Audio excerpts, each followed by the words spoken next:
시민의회? 그게 뭐야? 시민의회는 무작위로 추첨된 일반 시민들이 공공정책을 논의하고 결정하는 기구야. 정치인이 아니라 시민들이 직접 수기하고 결정하는 거지. 일반 시민들이 중요한 결정을 한다고? 정치인처럼 전문성도 없고 잘 모르는데. 꼭 그렇지도 않아.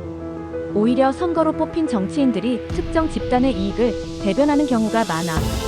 시민의회에서는 다양한 배경의 사람들이 충분한 정보를 듣고 토론하면서 공익을 고려한 결정을 내릴 수 있어. 그런데 시민의회 구성원을 추첨으로 뽑는다던데 중요한 역할은 선거로 뽑아야 하는 거 아냐? 사실 선거가 민주적인 방식이라는 생각은 비교적 최근에 자리 잡은 거야. 아리스토텔레스나 몽테스키웨 같은 사상가들도 선거는 귀족적 방식이고 추첨이 민주적인 방식이라고 했어. 선거는 돈 많고 유명한 사람들에게 유리한 구조라서 권력이 소수에게 집중될 수밖에 없거든. 그래도 일반 시민들이 복잡한 정책을 이해하고 결정할 수 있을까? 시민의회에서는 전문가들이 정보를 제공하고 충분한 토론 시간을 거쳐 결론을 내리기 때문에 문제없어. 연구에 따르면 일반 시민들도 수계 과정이 주어지면 전문가 못지않은 결정을 내릴 수 있다고 해. 하지만 시민의회에 참여하는 사람들은 소수잖아. 그들이 우리를 대표한다고 볼 수 있어? 오히려 선거로 뽑힌 정치인들이 특정 계층 고소득층, 특정 직업군 등에 편중되는 경우가 많아.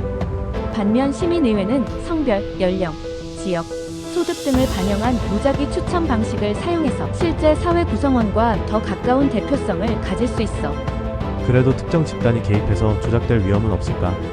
그래서 시민의회는 투명한 무작위 추첨, 독립적인 운영기구, 다양한 관점이 반영된 정보 제공 같은 원칙을 철저히 지켜야 해.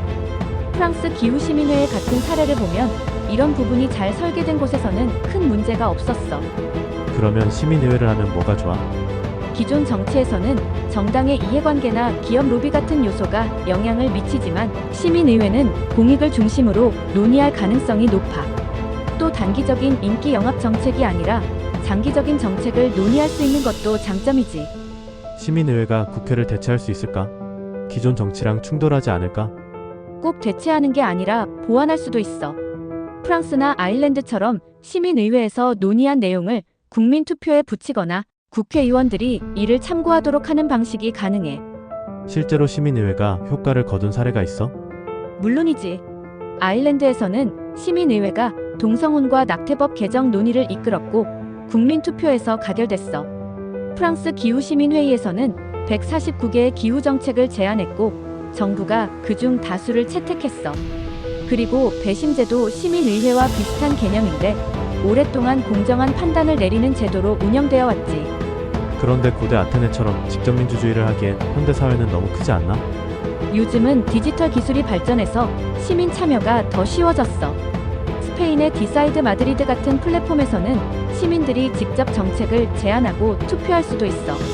핀란드, 에스토니아 같은 나라들도 온라인 시민 입법 시스템을 활용하고 있지. 그런데 왜 이런 시민의회가 잘 알려지지 않았을까? 역사적으로 선거 중심의 대의제가 민주주의라고 교육받아왔기 때문이야. 사실 미국의 건국의 아버지들도 민주주의를 두려워했고 그래서 선거 중심의 시스템을 만들었지. 하지만 이제 시민의회 같은 대안적인 민주주의 모델이 점점 확산되고 있어. 듣고 보니 시민의회가 꽤 괜찮아 보이네.